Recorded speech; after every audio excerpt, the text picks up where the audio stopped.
Hi everyone, we're going to be doing a review of the book No Limits by John C. Maxwell, which is synonymous with leadership.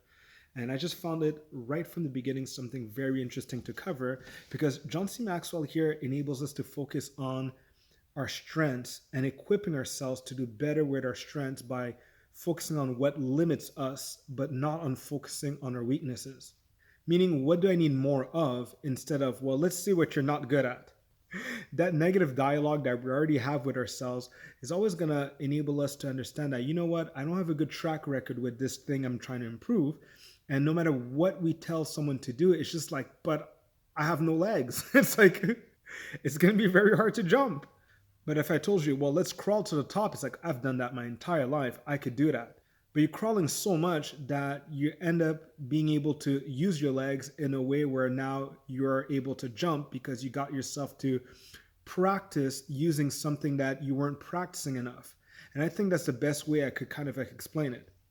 With my nieces today, were practicing a sport, and I was asking them to switch hands. And one goes, oh, but this hand's not that good. No, this hand just didn't get to practice much. So getting her to practice what she could do with one hand properly, give her the confidence of, well, let me just practice with the other hand now. And she had no limitations. I didn't have to remind her of doing it. She just thought, well, it's just like when I do this, but let me practice doing it with the other hand now. So it's just very important for us to be able to have a very positive outlook of what we think we are capable of doing. And we're such in a good mood about it that we'll flow with what we have more difficulty with. So we expand from what we're good at and naturally equip ourselves for how can I make this easier and how can I make this more efficient the next time. I don't know about you, but if you've ever felt stuck in life, it might have been because of that. There's just so much fear connected to the fact that you don't even know why this fear is there. You don't even know where this fear comes from, but you just feel like you freeze when you feel like you need to do something that you know you don't like. Now, there are many tricks to get there, but I mean, sometimes there's a very big delay unless there's someone there to hold your hand and to guide you every step of the way. If you get that, I still think that's the best approach. But if you're going to guide yourself to do it, you need to see, okay, what do I really kick butt with? What am I really good with? And how can that extend into something that I have difficulty with so it doesn't even feel that it's something that you have difficulty with. It's just an extension of what you're already good at. So in the introduction of this book, they're talking about two things here. I'm looking in my notes. Number one, change does not always have to be drastic to be effective. Now, he makes a lot of similarities with counseling people and equipping them. Counseling works on weaknesses, and equipping people obviously works more with their strengths. And the thing is that there's one thing we need to remember here. You got to change the place of your focus so that you can be more aware of your potential. So if you focus more on your wins, you could see how that could stretch out.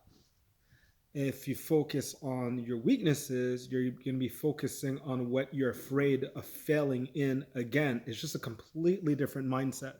So change is very necessary here to increase your capacity. You're going to have to change something. So having the awareness to know what to change becomes very important. Now, when we had talked about like just giving advices previously, advices might not do much good when you're looking at what you have difficulty with. Advices work more for something that you have momentum with, right? So it's like, oh, thank you, because I'm already doing something about it. But when you're looking at an area that you're stuck in, there might be such deep rooted fear and trauma around it that you have no clue. It's obviously not on the surface. So giving any more advice won't help because you're not doing anything about it anyways, and you don't know why you're not doing anything. That's what's so frustrating. But knowing ahead of time that change will still be necessary will enable you to kind of like be aware that, okay, I might have to do certain things that are not natural strengths for me, but that's okay because I already have the momentum of what I'm really good at. And that at least gives it a balancing act. So I really trust that John C. Maxwell knows what he's doing, and we're going to have a really good time going through this entire book. So join me on the next video where we'll be talking about chapter 1 out of 20, which is, do you know what's limiting you? And I'm just going to make sure to extract all of the juicy information so that we get to discuss it together and really have more food for thought that leads to food and fuel for action, and that leads to just a consequence of improvement. So you don't have to try to improve, it'll just be a consequence. Till next time, everyone.